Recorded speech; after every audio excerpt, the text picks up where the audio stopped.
Good morning all of you. तो जैसा कि अपना टॉपिक चल रहा था care of low birth weight babies के बारे में अपन डिस्कस कर रहे थे कि जो बच्चे मतलब बात करते हैं कि अपन 2500 ग्राम से अगर लेस देन हो उनका वेट, ठीक है, जिसे अपन बोलते हैं LBW की नॉर्मल वेट से कम हो तो उसे अपन बर्थ वेट कम हो जिसका लो बर्थ वेट, उसकी केयर किस तरीके से की जाती है उसके बारे में अपन डिस्कस कर रहे थे। इसमें टू कैटेगरीज अपन ने डिवाइड की थी, प्रीटर्म और स्मॉल फॉर गेस्टेशन है, जिसमें अपन प्रीटर्म के बारे में डिस्कस कर रहे थे। प्री टर्म के अंदर मैंने कोजेस के बारे में बता दिया कि कोजेस कौन कौन से होते हैं, किन के कारण मतलब LBW के होने के चांसेज होते हैं, कौन कौन से कारण हो सकते हैं, ठीक है। उसके बाद अपन ने करेक्टरिस्टिक्स की बात करी कि प्री टर्म में बात करें कि प्री टर्म में कैसे पता लगाएंगे कि प्री टर्म की कंडीशंस है, वो कहेंगे करेक्टरिस्टिक्स के बारे में डिस्कस किया, जैसे साइज हो, पोस्चर हो, हेड, आइज, स्किन, ठीक है, ब्रेस्ट एंड जेनाइटल एरिया, जो इनके बारे में अपन ने रिस्क फिजिकली के बारे में डिस्कस किया। देन उसके बाद में अपन ने फिजियोलॉजिकल चेंजेस जो चेंजेस किया ब्रीथिंग के अंदर, नर्वस सिस्टम के अंदर, कार्डियक के अंदर, है ना, जो रीनल के अंदर जो फंक्शंस थे वो चेंजेज हुए उनके बारे में अपन ने डिस्कस किया। इसके अंदर जो लो बर्थ वेट बेबीज़ है उनके अंदर कुछ कुछ चेंजेस आ जाते हैं, वो अपन ऑलरेडी डिस्कस कर चुके हैं, ठीक है। तो आज जो पढ़ेंगे अपन पढ़ेंगे मैनेजमेंट ऑफ प्रीटर्म बेबीज़ की। अगर मान लो कि प्रीटर्म बेबीज़ के बारे में आपको पता लगे प्रीटर्म बेबीज़ कैसे तरीके से होते हैं, साइन एंड सिम्टम किस तरीके से आप लोगों को दिखाई देते हैं, कौन कौन से कैरेक्टरिस्टिक आप लोगों को दिखाई देगा जिससे प्रॉब्लम हो सकती है। तो अपन जो नेक्स्ट अपन आज डिस्कस करेंगे वो मैनेजमेंट डिस्कस करेंगे कि मैनेजमेंट किस तरीके से किया जाए, कि उनका ट्रीटमेंट किस तरीके से किया जाए, या फॉर बोल सकते हैं केयर किस तरीके से की जाए। जो प्रीटर्म बेबीज़ अगर आपके अगर मान लो आपने NICU में, PICU में, या बोल सकते हो कि आप जो हॉस्पिटल में ड्यूटी कर रहे हो, दैट टाइम अगर मान लो कोई प्रीटर्म बेबीज़ है तो आपको किस तरीके से मैनेज करना है, किस तरीके से मैनेजमेंट करना है, ये आपको पता होना ज़रूरी है। तो उसके बारे में अपन डिस्कस करते हैं कि management of the preterm babies, ठीक है। तो फर्स्टली अपन बात करते हैं कि prevention of preterm birth is important bye early detection of management of high risk antenatal mother.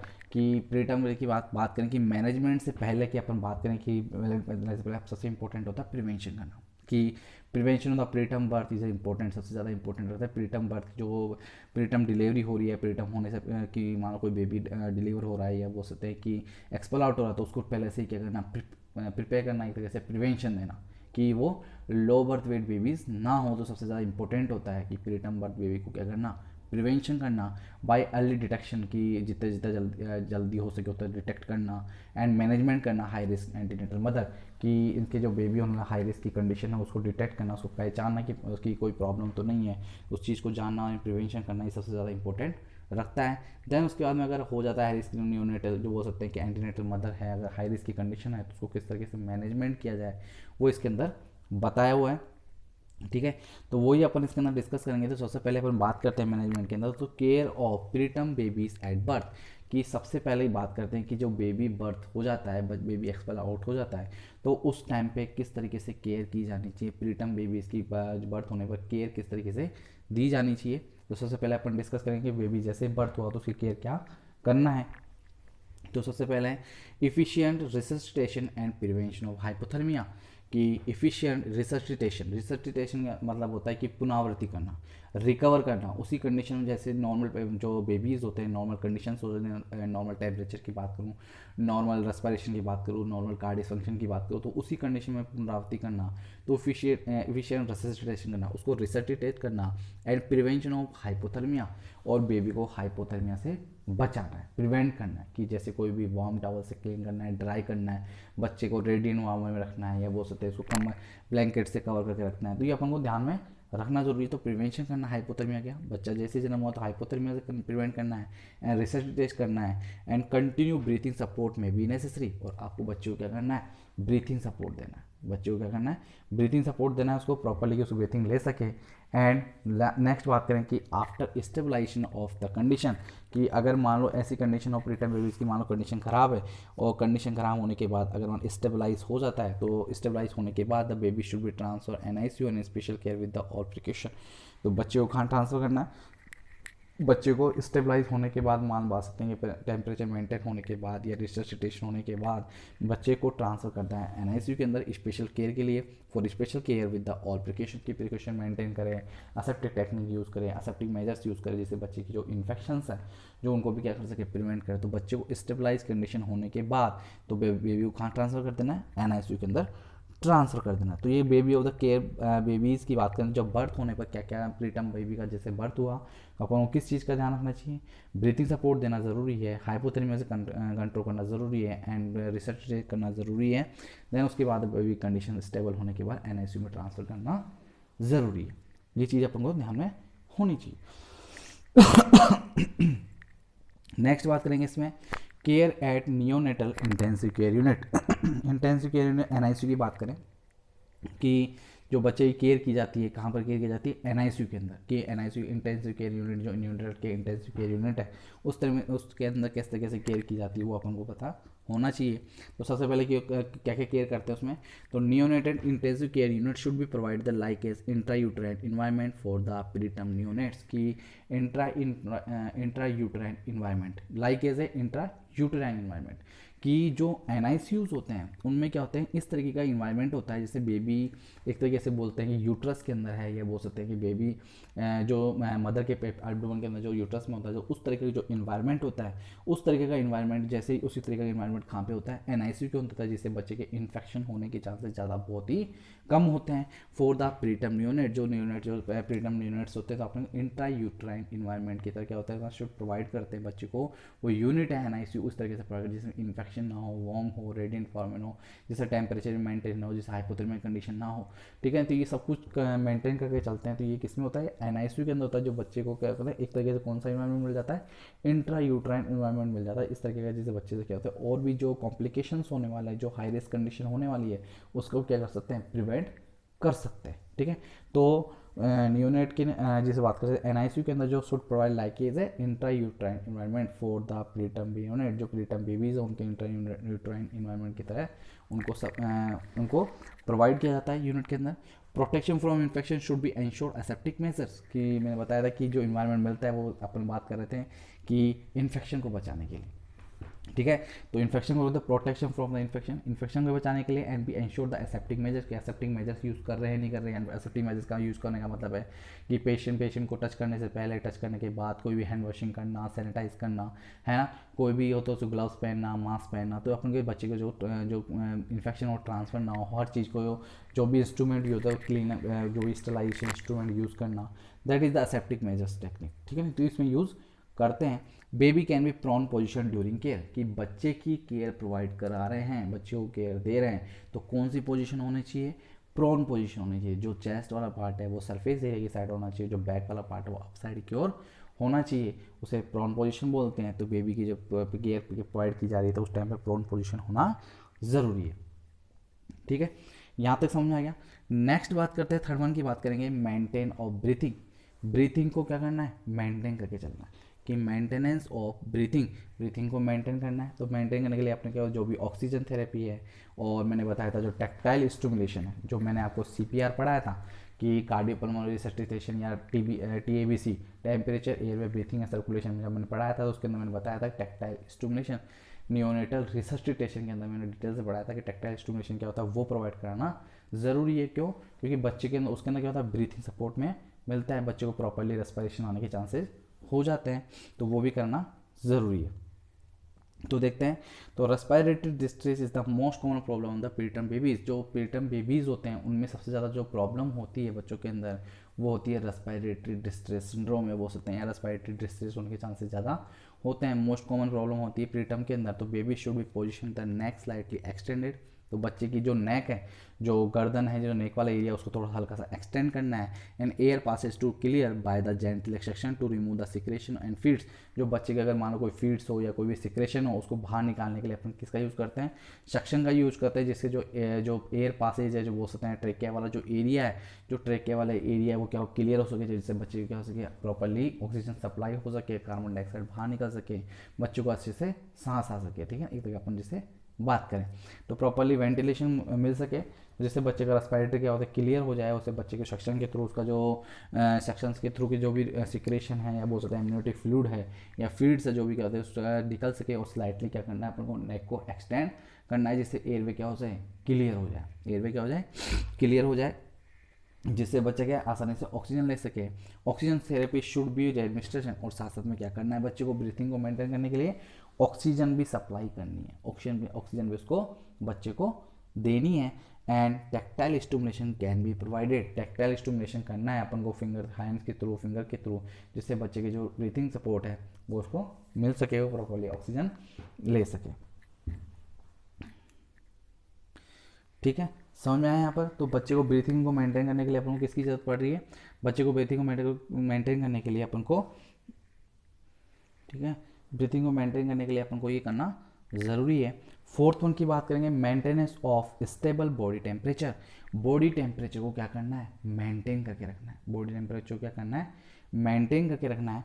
तो बॉडी टेम्परेचर को मेंटेन कैसे करके, baby should be receive in A pre warm radiant warmer और इंक्यूबेटर, कि बेबी को receive करके, जैसे अपन को बेबी को जैसे रिसीव किया, बेबी के बोल सकते हैं कि अपन ने बेबी को रिसीव किया, बेबी को जैसे डिलीवर हुआ तो रिसीव करने के बाद सबसे प्री वार्म के अंदर रखना है एंड रेडिएंट वार्म इंक्यूबेटर के अंदर अपन रखना है, जिससे बच्चे का टेम्परेचर मेंटेन है। और kangaroo mother care can be provided when the baby condition stabilise, कि बच्चे की इस कंडीशन स्टेबलाइज हो जाती है, मतलब ज़्यादा हाइपोथर्मिक कंडीशन ना हो, तो अपन बेबी को कंगारू मदर केयर प्रोवाइड करवा सकते हैं, कि बच्चे के मदर को जो स्किन टू स्किन कनेक्ट ला के जो केयर प्रोवाइड कराते हैं उसे बोलते हैं कंगारू मदर केयर।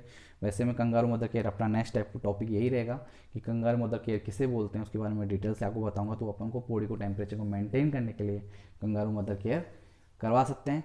तो maintain the stable body temperature के लिए अपन को रेडिएंट वहाँ पर इंक्यूबेटर का अपन रिसीव कर बच्चे को रख सकते हैं, इंक्यूबेटर में रख सकते हैं, रेडिएंट वहाँ में रख सकते हैं, and kangaroo mother care provide करवा सकते हैं।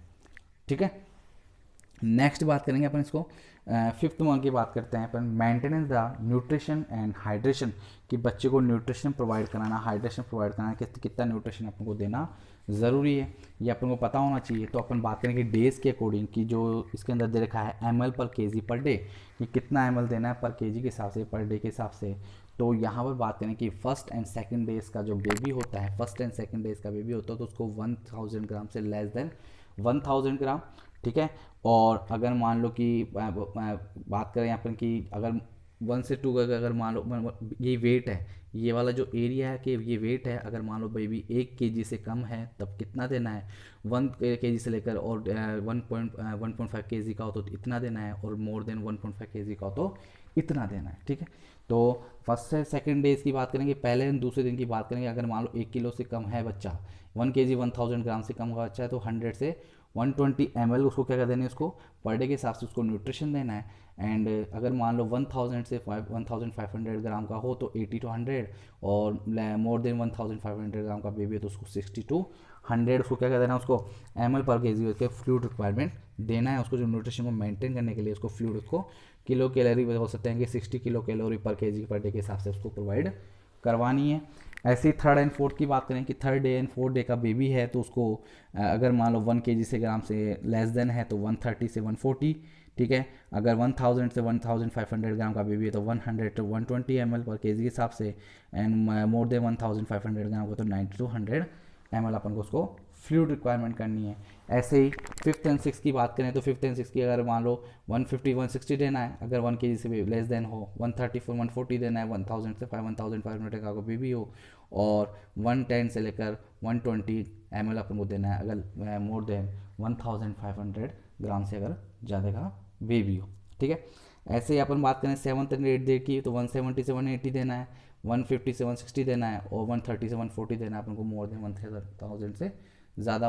और नाइन्थ डे का बच्चा हो जाए या उससे ज़्यादा हो जाए तो अपन को 190 से 200 अपन को ml देना है अगर 1 kg से बेबी कम है, और 170 से 180 अगर 1 kg से 1500 ग्राम का और 1500 ग्राम से हो तो 155 60 अपन को उसको ml पर किलो कैलोरी बोलते हैं न्यूट्रिशन को प्रोवाइड करवानी। तो ये चार्ट देख लेना, उस हिसाब से इसको मेंटेन करना पड़ता है कि बेबी को जो न्यूट्रिशन मेंटेन है वो इसकी तरफ अकॉर्डिंग अपन को चलनी जरूरी है। ठीक है, नेक्स्ट बात करें अपन तो इसके अंदर अपन बात करेंगे, नेक्स्ट अपन बात करेंगे जो अपन बात करते हैं कि जो चल रहा है अपना जो, ठीक है, मैनेजमेंट। तो नेक्स्ट बात है इस इन्फेक्शन को प्रिवेंट करना, प्रिवेंशन ऑफ इन्फेक्शन। तो इन्फेक्शन से प्रिवेंट किस तरीके से किया जाएगा इसमें देखते हैं। तो preterm babies are prone to infection due to poor immunity, कि प्रीटर्म जो बेबीज़ है, जो प्रीटर्म बेबीज उसको इनकी जो इम्यूनिटी होती है बहुत पुअर होती है, तो इनके इन्फेक्शन होने के ज़्यादा चांसेस होते हैं। तो preterm are prone to infection ठीक है, बोल सकते हैं कि इन्फेक्शन होने की ज़्यादा चांसेस हैं, ठीक है। तो उनको क्या पुअर इम्यूनिटी, तो प्रीटर्म बेबीज की prone to the infection due to the poor immunity. तो major to be taken prevent nosocomial infection. Nosocomial infection तो आपने में देखा होगा हॉस्पिटल रिक्वायरमेंट पे इन्फेक्शन, अगर बोल सकते हैं कि 48 आवर्स से ज़्यादा अगर बेबी रह जाता है तो उसमें हॉस्पिटल एक्वायर्ड इन्फेक्शन भी बोल सकते हैं, ठीक है। तो वो नोजोकोमियल इन्फेक्शन के अंदर इंक्लूड है, तो प्रिवेंट करना उस चीज़ को कि बच्चा हॉस्पिटल में हो तो उसको प्रिवेंट करना ज़रूरी है। Strict aseptic technique to be followed by all invasive procedure. जितने भी इन्वेजिव प्रोसीजर है, जितने भी इन्वेजिव प्रोसीजर बोल सकते हैं अपन, या कोई कैनुला लगाना है, या कोई कट लग रहा है, या कोई ऑपरेशन कर रहा है, या बोल सकते हैं कुछ ऐसे ट्रेकेस्टोमी हो रखी हो, ऐसी कंडीशन में मतलब इन्वेजिव प्रोसीजर की मैं बात करूँ तो उसको अपन क्या करना है, असेप्टिक टेक्निक यूज़ करनी है, जिससे क्या हो सके, प्रिवेंट कर सके किसको, इन्फेक्शन को अपन बचा सके, ठीक है। नेक्स्ट बात करेंगे अपन कि prevention and detection, early detection and promote management of complication, कि अपन को प्रिवेंट करना है, कि अपन को पहचानना है, एंड जो मैनेजमेंट कोई भी कॉम्प्लिकेशन उनको बचाना है, तो किस तरीके से बचाना है, तो the baby should be observe for respiration. Baby की जो ऑब्जर्व करना है, रेस्पिरेशन को ऑब्जर्व करना है, स्किन टेम्परेचर को मेंटेन करना है, हार्ट रेट को मेंटेन करना है, स्किन को देखना है, स्किन कलर देखना है, एक्टिविटी कैसी है, क्राई, बच्चा रो रहा है नहीं रो रहा, ब्लीडिंग हो रही कहाँ हो रही है, वॉमिटिंग कर रहा है नहीं कर रहा है, ये सब को अपन को चेक करना ज़रूरी, कि ये कॉम्प्लिकेशन है, इसको पहचानना है और अपन को क्या करना है, इसको मैनेज करना है, इसको चीज़ों को प्रिवेंट करना ज़रूरी है। तो ये मैनेजमेंट का एक तरीके से यही मैनेजमेंट है। नेक्स्ट बात करेंगे अपन इसके अंदर कि ये तो मैनेजमेंट था कि अपन ने जो अपन देखा लास्ट टाइम में, जो अपन देखा कि मैनेजमेंट किस किस का, कि बर्थ ऑफ द बेबी किस तरह के केयर करनी है अपन को, NICU के अंदर किस तरीके से केयर करनी है, ब्रीथिंग कैसे सपोर्ट करना है, एंड टेम्परेचर मेंटेन करना है, न्यूट्रिशन प्रोवाइड कराना है, इन्फेक्शन को प्रिवेंट करना है ना, ये अपन इसके अंदर अपन देख चुके हैं, ठीक है। अब नेक्स्ट अपना ये टॉपिक है डिस्चार्ज एंड फॉलोअप, कि अपन को डिस्चार्ज किस तरीके से करना है, कि बच्चे के को लगे डिस्चार्ज करने से पहले अपन को क्या क्या फॉलोअप करना है, वो अपन को देखना ज़रूरी है, ठीक है। वो देखते हैं अपन को। तो before discharge the baby is evaluate for any complication of prematurity, कि बिफोर डिस्चार्ज होने से पहले the baby is evaluate for any complication for prematurity, बच्चे की जो भी कॉम्प्लिकेशन है प्रीमेच्योरिटी इवाल्युएट करना ज़रूरी है, कि प्रीमेच्योरिटी करने से पहले कि कौन कौन से कॉम्प्लिकेशन, तो उसको अपन डिस्चार्ज करने से पहले, डिस्चार्ज करने का अपन को देखना ज़रूरी है, कि अगर मान लो होम पे पहुंचने के बाद अगर कॉम्प्लिकेशन ज़्यादा सीरियस हो जाए तो उसमें कॉम्प्लिकेटेड की ज़्यादा कंडीशन हो सकती है। तो प्री मेच्योरिटी कॉम्प्लिकेशंस होते हैं, उनको इवाल्युएट करना है डिस्चार्ज करने से पहले, ठीक है, वो अपन को देखना ज़रूरी है। Nutrition supplement including multivitamin, iron, calcium, vitamin D R be started, कि न्यूट्रिशन सप्लीमेंट के साथ डिस्चार्ज करने से पहले, बहुत होता है डिस्चार्ज करते टाइम पे सप्लीमेंट्री स्टार्ट कर देना है, जिसके अंदर मल्टीविटामिन हो, आयरन हो, कैल्शियम हो, विटामिन डी हो, एंड साथ स्टार्टअप को ज़रूरी करना है। बच्चे को जो हेल्थी मतलब इस तरह से जो मास है, या वो सकते हैं सेल है, जो उसकी प्रॉपरली ग्रोथ हो सके, उसका एनर्जी आ सके, उसकी इम्यूनिटी पावर बढ़ सके, जिससे कि जो कॉम्प्लिकेशन है उसको प्रिवेंट कर सके। Baby should be instructed regarding regular feeding of baby, कि बेबी को अपन को पेरेंट्स को बताना कि इंस्ट्रक्ट करना है, should be instructed regarding the regular feeding, बच्चे को रेगुलर फीडिंग कराना ज़रूरी है। Mother are instructed regarding the routine care of the baby, बच्चे की रूटीन केयर के बारे में उनको बताना है कि बेबी की उसके रूटीन केयर करना ज़रूरी है, उसके बारे में उनको समझाना जरूरी, कि उसकी केयर प्रॉपरली केयर करे, उसकी रूटीन केयर करे, जिसके अंदर बोल सकते हैं अपन रूटीन केयर के अंदर अपन बात करें कि रूटीन के फीडिंग करवाना, उसकी पर्सनल हाइजीन मेंटेन करना, उसको ग्रोथ मॉनिटरिंग करना, हाइपोथर्मिया प्रिवेंट करना, ये सब किसके अंदर आते हैं, ये डेली रूटीन के बारे में।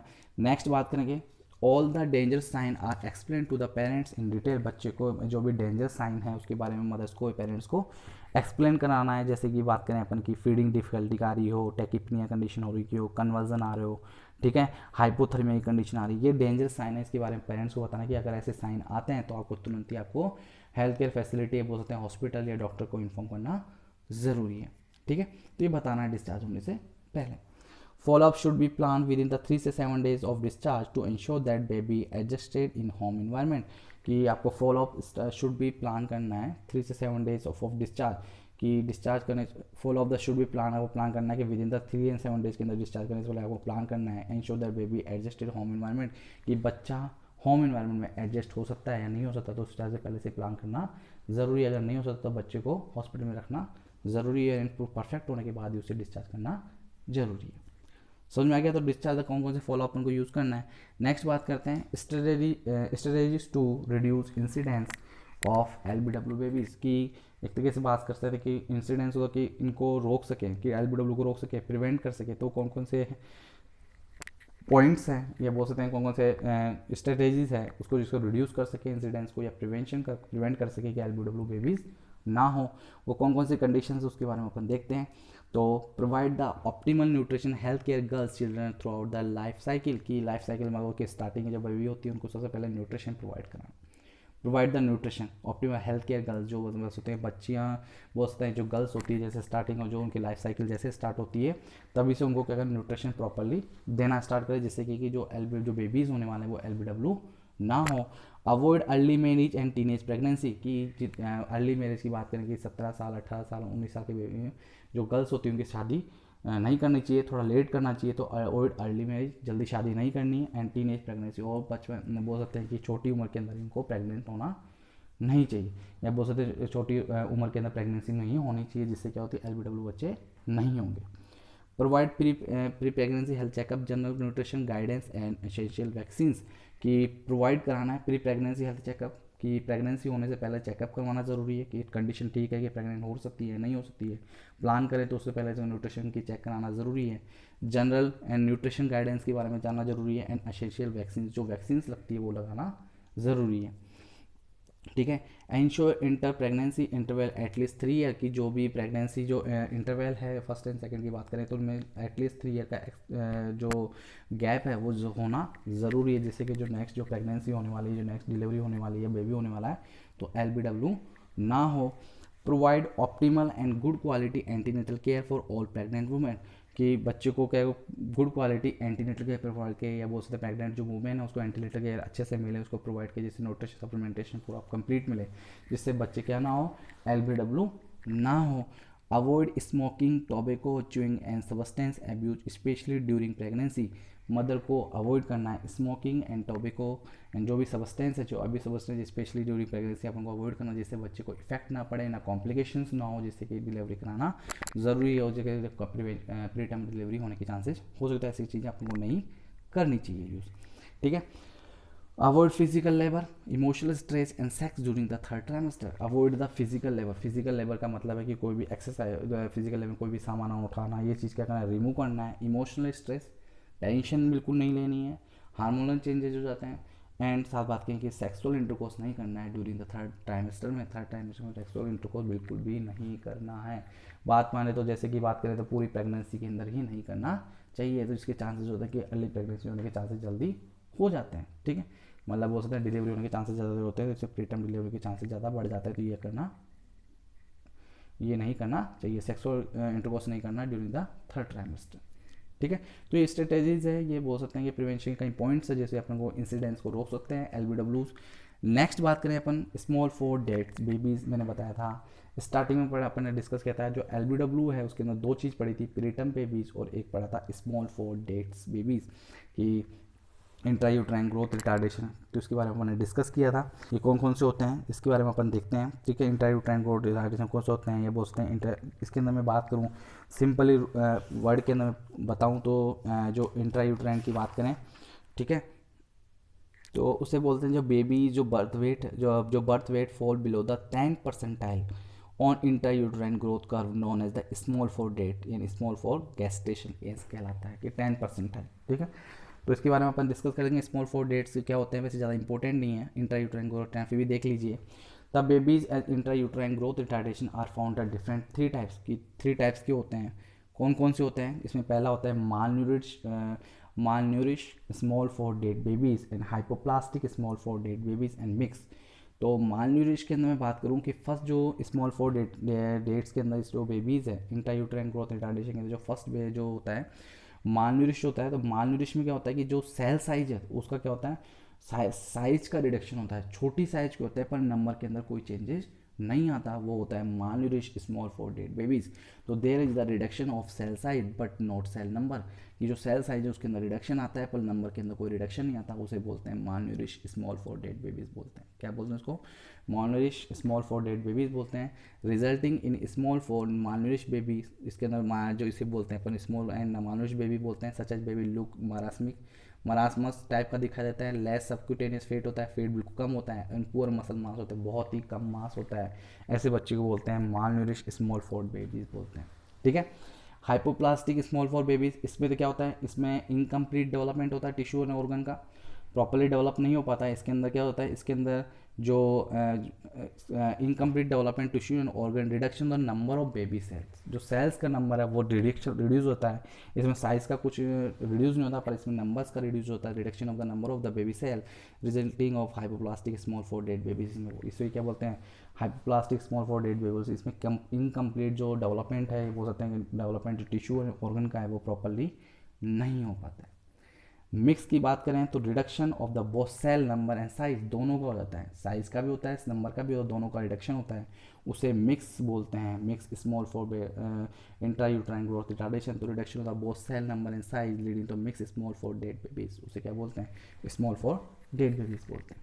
तो ये 3 टाइप के होते हैं, malnutrition, hypoplastic and mix small for dead babies, intrauterine growth retardation बोलते हैं। ठीक है। तो इसी के साथ ये टॉपिक कंप्लीट होता है मेरी साइड से, care of low birth weight babies या care of low birth infant, ये टॉपिक कंप्लीट होता है आज। अपन कल स्टार्ट करेंगे कंगारू मदर केयर। ठीक है। देन उसके बाद कोशिश करूँगा मैं जल्दी जल्दी ये यूनिट कंप्लीट कराने की। ठीक है। अभी तो बड़ी यूनिट पड़ी है, क्योंकि इसके अंदर जो डिजीज पोर्शन अभी स्टार्ट नहीं हुआ, इसके अंदर कहीं कहीं जो डिजीज पोर्शन है हाई रिस्क के अंदर जो रिलेटेड आते हैं वो इंपॉर्टेंट है, वो मेरे को कराना ज़रूरी है। ठीक है। वो कराएंगे अभी तो। ठीक है। तो आज के लिए इतना ही है, कल अपन कंगारू मदर केयर स्टार्ट करेंगे। Thank you so much, have a great day.